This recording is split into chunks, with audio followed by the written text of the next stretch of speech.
안녕하세요. 프로텍트 넥스트 제너레이션의 이진아 대표입니다. 현대 사회를 사는 우리는 성상품화의 세상에 살고 있습니다. 이제 성은 마트에 가서 콜라 하나 사는 것처럼 가볍고 흔한 상품이 되었습니다. 자녀들은 언제든지 손에 있는 핸드폰을 통해 마음껏 난잡한 성에 대한 영상과 메시지들을 아이쇼핑할 수 있게 되었죠. 웹툰, 팬픽, 드라마, 영화, 소셜미디어, 게임 등을 통하여 성이 상품화되어 자녀들의 마음을 장악하고 있습니다. 이렇게 성상품화된 세상에 사는 자녀들에게 순결한 데이트를 가르치는 것은 너무 힘든 세상이 되었죠. 하지만 그렇다고 불가능한 것은 아닙니다. 구약시대나 신약시대에도 지금처럼 타락한 세상이었지만 그 가운데서 하나님은 순결한 자들을 찾으시고 그들을 훈련시키셨습니다. 그렇기 때문에 우리 자녀들에게 많은 사람들이 가는 길이 아니라 말씀을 중심으로 하나님 기뻐하시는 순결한 데이트를 할 수 있도록 가이드해 주셔야 됩니다. 데이트는 가볍게 상대방을 한번 알아볼까 하는 의미에서 하는 것이 아니라 후회 없는 결혼을 위해 상대방을 관찰하는 과정입니다. 뜨거운 사랑의 감정을 믿고 결혼했는데 그토록 좋아했던 상대방의 장점이 결혼을 하고 보니 단점이 되고 결국에는 이혼까지 하는 사례를 많이 보게 됩니다. 그렇기 때문에 데이트는 아주 신중히 해야 합니다. 먼저 연인 관계 데이트는 언제 할 수 있을까요? 결혼을 전제로 하는 이성교제는 부모로부터 경제적으로 독립할 수 있는 나이가 되어야 합니다. 왜냐하면 연인 관계의 데이트의 목적은 결혼을 잘하기 위한 단계이기 때문이죠. 부모님의 도움을 받지 않고 경제적으로 어려움 없이 생활할 수 있는가? 자신의 행동에 책임을 질 수 있는가? 아기를 낳았을 때 그 아기를 책임지고 양육할 수 있는 준비가 되어 있는가? 이러한 질문에 yes라고 답을 할 수 있고 마음의 준비와 경제적 준비가 되어야 연인 관계의 이성 교제를 할 수 있는 적절한 시기라고 할 수 있습니다. 그럼 순결한 데이트에 대해 같이 알아볼까요? 첫째, 친구로 시작하라. 연애를 할 때 처음 3달 정도는 상대방이 무엇을 하든 다 좋아 보입니다. 하지만 시간이 지나면서 상대방의 단점들이 보이기 시작하죠. 그렇기 때문에 연인의 데이트를 시작하기 전에 친구로 시작하는 것이 좋습니다. 친구로 지내면서 그에 대해 알아가고 안목을 키우는 것이 굉장히 중요합니다. 친구로 지내기 때문에 언제 헤어져도 전혀 문제가 없는 것이죠. 그리고 많은 다른 친구들을 만나면서 남자를 보는, 여자를 보는 안목을 넓히는 것이 중요합니다. 그러다가 몇 명 안 되는 사람은 결혼 상대로 생각해 보게 될 것입니다. 내 반쪽을 어떻게 할 수 있을까요? 하나님은 한 사람을 지명하여 꼭꼭 숨겨놓고 한번 찾아봐라 하고 놀리는 분이 아니에요. 여러 사람들 중에 믿음, 비전, 성품이나 취미 등 나와 맞는 사람이 누구인지 알아가면서 한 사람을 만나 결혼을 통해 언약 관계를 맺는 것입니다. 그렇기 때문에 친구로 먼저 지내면서 상대방이 어떤 성품을 가졌는지, 실패했을 때는 어떻게 일어나는지, 믿음 생활은 어떻게 하는지, 화가 났을 때 어떻게 행동하는지 등 상대방에 대해 알아가야 하는 것입니다. 여기서 중요한 것은 좋은 친구가 되면 그 사람은 좋은 배우자가 될 수 있다는 것입니다. 이성교제는 호르몬이나 서로에게 느끼는 매력이 아니라 우정을 기초로 해야 합니다. 둘째, 신체적인 접촉을 절제하라. 요즘 중고등학생들은 남자친구, 여자친구를 사귀는 것은 당연시하기 때문에 오히려 연애를 안 하는 것을 이상하게 여기는 시대입니다. 사춘기 때 데이트를 하면 어떤 일이 일어날 수 있을지 자녀들과 이야기해 보시는 것은 아주 좋은 성교육입니다. 사춘기 때는 호르몬의 분비로 감정 조절이 잘 안 되기 때문에 하루는 이 사람이 좋다가 또 어떤 날은 다른 사람이 좋다가 이렇게 많은 감정 변화가 일어나는 시기이죠. 나의 감정을 나도 모르는 시기인데 이럴 때 누군가를 사귀는 것은 참으로 무모한 것입니다. 사춘기 때 데이트를 하다가 선을 넘어버리면 임신을 할 수 있고 그로 인해 많은 것을 포기해야 합니다. 연인 관계에 있어서 신체적인 접촉을 절제하는 것은 꼭 필요한 것이죠.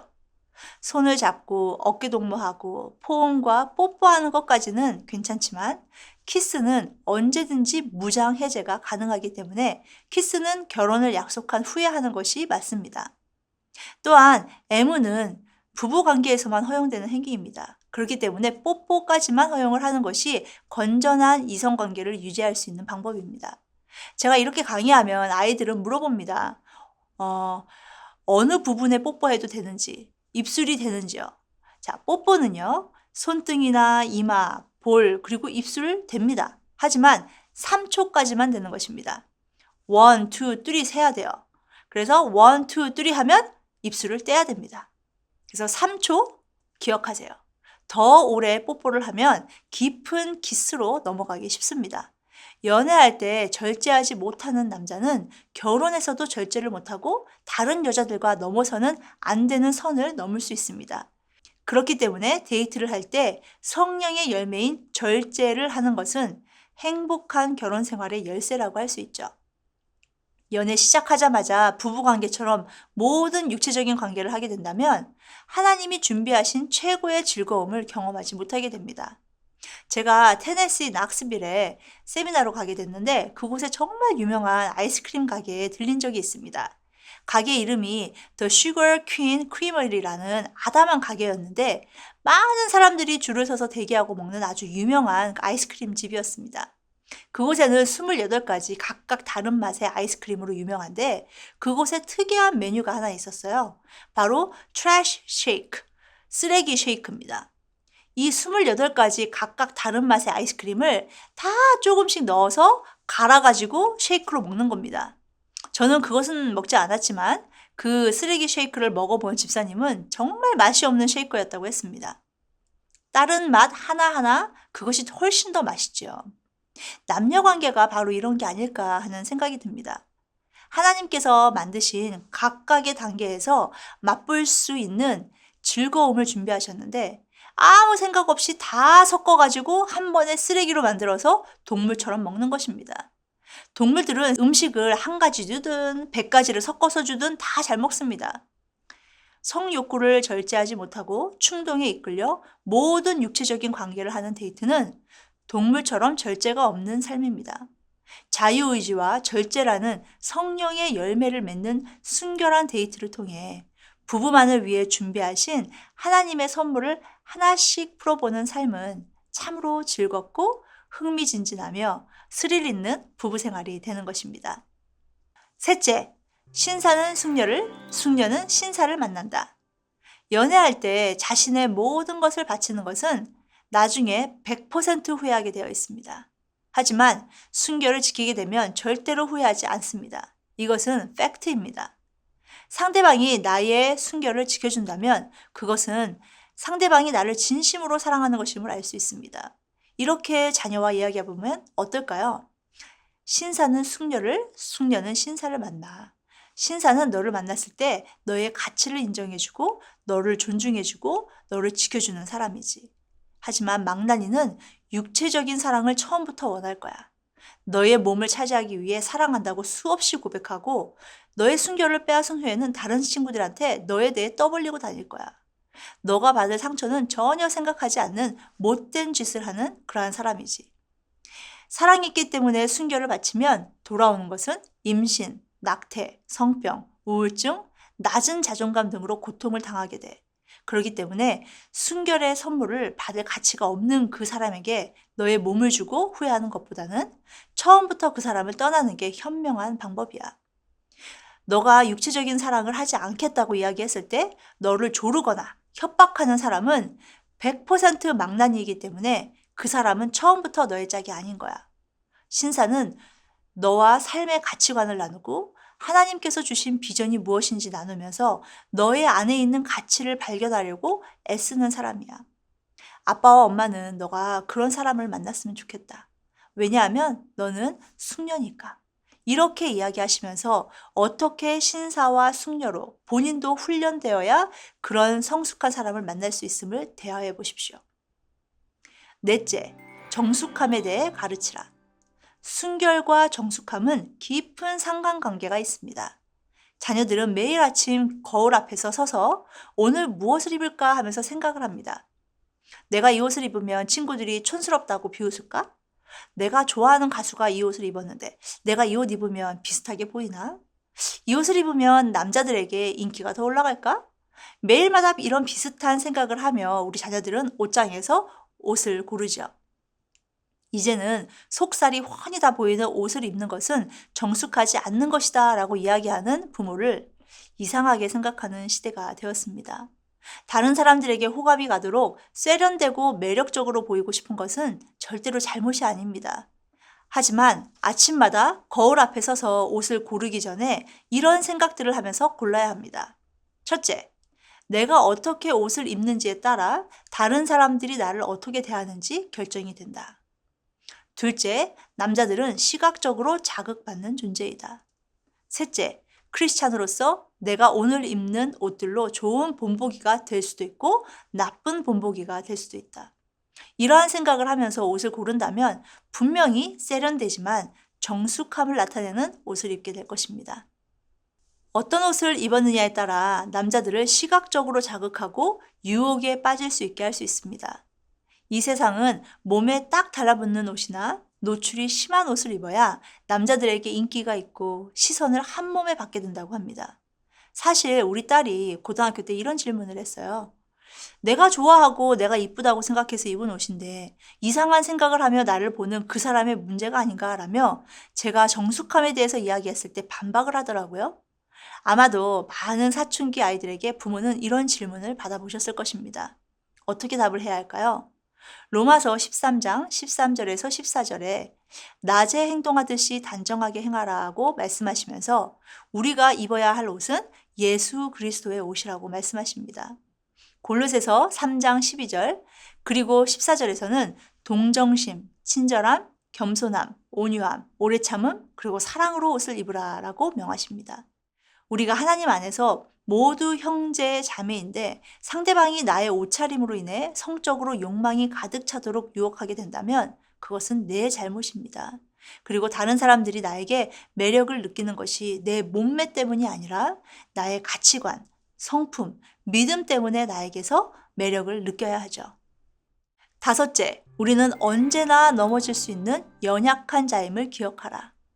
하나님의 마음에 합한 자였던 다윗 왕을 기억하실 겁니다. 누구보다도 하나님을 사랑했고 하나님의 말씀을 가까이 했던 하나님의 용사인 다윗 왕은 한순간 다른 사람의 아내인 밧세바를 범하는 엄청난 죄를 지었다는 것을 우리는 기억해야 합니다. 하나님의 마음에 합한 자였고 누구보다 믿음이 강했던 다윗 왕도 유혹에 넘어졌다면 우리는 얼마나 더 쉽게 넘어질까요? 그렇기 때문에 우리는 항상 말씀으로 무장해서 유혹이 왔을 때 뿌리칠 수 있도록 준비되어야 합니다. 그러기 위해서는 데이트할 때마다 먼저 같이 말씀을 읽고 기도로 시작하며 유혹받을 수 있는 환경을 만들지 말아야 합니다. 사탄은 항상 틈을 노립니다. 우리는 데이트를 시작할 때 유혹에 넘어가지 않을 거라고 생각하지만 사실 우리는 그렇게 강하지 않습니다. 하나님 앞에서 순결을 다짐하고 약속했다 하더라도 우리는 너무 약한 존재이기 때문에 유혹이 있는 곳으로 가게 되면 충분히 넘어갈 수 있습니다. 남녀가 아무도 없는 집에서 소파에 앉아 영화를 보고 있다면 그것은 서로에게 큰 유혹이 될 것입니다. 기억하세요. 우리는 연약한 죄인입니다. 여섯째, 고린도전서 13장을 자주 읽으라. 사랑의 정의는 말씀에서 찾아야 하죠. 고린도전서 13장에서 사랑은 오래 참고 온유하고 무례하지 않고 참으며 견디는 것이라고 하십니다. 인간의 힘으로는 완벽하게 이런 사랑을 실천할 수가 없죠. 그렇기 때문에 데이트를 할 때 고린도전서 13장을 항상 묵상하며 하나님께서 우리를 먼저 사랑하신 사랑으로 상대방을 사랑해야 합니다. 우리의 의지나 노력은 한계가 있기 때문에 이러한 고귀한 사랑을 하기에는 우리의 힘으로는 불가능합니다. 그렇기 때문에 하나님의 사랑으로 먼저 우리의 마음이 가득 채워져서 그 사랑이 상대방에게 흘러나가야 하는 것이죠. 내 안에 하나님의 사랑이 있다면 진실한 사랑을 할 수 있습니다. 하나님의 사랑이 아닌 인간적인 사랑으로 사랑을 한다면 서로 상처를 주게 됩니다. 왜냐하면 항상 받을 사랑을 더 기대하기 때문에 불가능한 사랑을 서로 기대하면서 서로 상처 주고 서로를 비난하는 관계가 될 수 있기 때문입니다. 이상 순결한 데이트 6가지 알아봤는데요. 성경에는 데이트에 대해 손은 언제 잡아도 되는지, 키스는 언제 할 수 있는지, 데이트는 몇 살에 할 수 있는지에 대한 가이드라인이 확실히 나와 있지 않아요. 하나님께서는 우리가 데이트를 어떻게 하느냐보다 어떤 사람이 되느냐가 더 중요합니다. 그런 맥락에서 데이트를 통해 두 사람이 더 성숙해지는 과정이 되어야 하죠. 데이트를 통해 믿음도 더 깊어지고 서로를 배려하고 전보다 더 나은 사람이 된다면 하나님이 기뻐하시는 데이트를 하고 있는 것이죠. 그러기 위해서는 부모님들께서 사춘기 전에 순결한 데이트에 대해 가르치셔야 합니다. 너무나도 악한 세상에서 거룩하고 순결한 자녀로 양육하는 것은 부모에게 큰 도전입니다. 하지만 지금도 많은 믿음의 부모님들이 자녀들을 거룩하며 순결한 삶을 살도록 훈련하시는 많은 부모님들이 있다는 것을 기억하십시오.